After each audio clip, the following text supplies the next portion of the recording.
Hi everyone, welcome back to another tutorial from Apps Academy.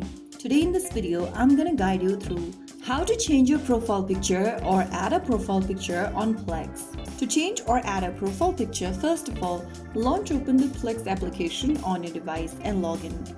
Once you're inside the home page of Plex, go to the top right corner and tap on your profile initial or your profile icon. Now, click on Profile from the menu.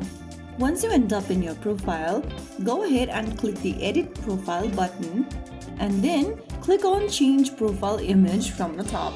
Now, you can take a photo from your device's camera right now by tapping Take Photo and click a picture. If you want to choose your existing picture from your device's camera roll, tap on Choose from Library. Once you end up in your device's camera roll, select one of the photos of yours you'd like to add as a profile picture and click on Done at the bottom right.